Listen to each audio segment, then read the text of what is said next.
আল্লাহ দিছেন, আল্লাহ বানাইছেন, আল্লাহ দিয়ে দিছেন, ফিট করে দিছেন আল্লাহ। এরপরে আপনি লেখাপড়া করার জন্য আপনার চোখে দেখা প্রয়োজন, আপনার চোখের পাওয়ার ঠিক রাখলেন কে? আল্লাহ। আপনার হাত সুস্থ থাকা প্রয়োজন, হাত সুস্থ রাখছেন আল্লাহ। পা সুস্থ থাকা প্রয়োজন, পা সুস্থ রাখছেন আল্লাহ। ব্রেন সুস্থ রাখা প্রয়োজন, সুস্থ রাখছেন কে? আল্লাহ। আপনার জবান সুস্থ রাখা দরকার, প্রয়োজন। লেখাপড়া করতে হলে, আপনাকে কাজ করতে হলে, মেহনত করতে হলে, পরিশ্রম করতে হলে, কিছু করতে হলে আপনার জবান পরিষ্কার থাকতে হবে, আপনার জবান ঠিক থাকতে হবে। আপনার জবানটারে ক্লিয়ার পরিষ্কার রাখলেন কে? আল্লাহ। সব কিছু যেটাই প্রশ্ন করা হবে এটাতেই উত্তর আসবে কি? আল্লাহ। অবদান কার? আল্লাহ।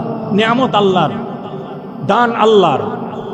সর্বশেষ যেই জবাবটা এটা হলো যে আপনি আমি যা কিছু করতেছি সব করতে পারতেছি একমাত্র আল্লাহ দয়া করে আপনাকে আমাকে সুস্থ এবং হায়াত দিয়ে বাঁচায় রাখছেন এই জন্য। ঠিক কিনা বলেন?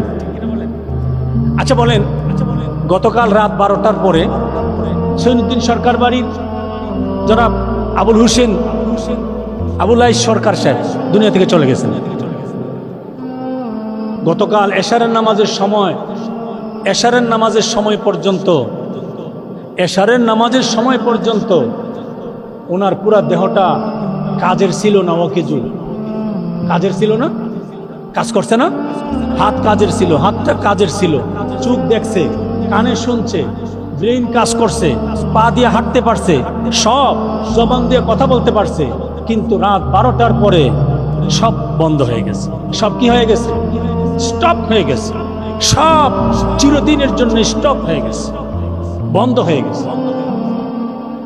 তাহলে বুঝতে হবে গতকাল এশারের নামাজ 12টার আগ পর্যন্ত, অসুস্থ হওয়ার আগ পর্যন্ত, শ্বাসটা বের হয়ে যাওয়ার আগ পর্যন্ত এই দেহটা কাজে লাগায় রাখছিলেন কে? আল্লাহ। এবার দেহটাকে অকিজু করে দিছেন কে? আল্লাহ।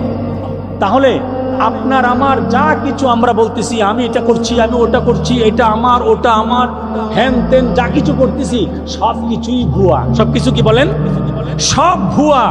একটাই কথা যে আমার বলতে কিচ্ছু নাই, আমি বলতে কিচ্ছু করার ক্ষমতা নাই। সব কিছু যার, তিনি হলেন আল্লাহ। তিনি কে? তিনি হলেন আল্লাহ। সব কিছু যিনি দিয়েছেন, দান দিয়েছেন, অনুদান দিয়েছেন, নিয়ামত দিয়েছেন, সব কিছুর মালিক কে? আল্লাহ। অতএব আমার কোনো ক্ষমতা নাই, আমাকে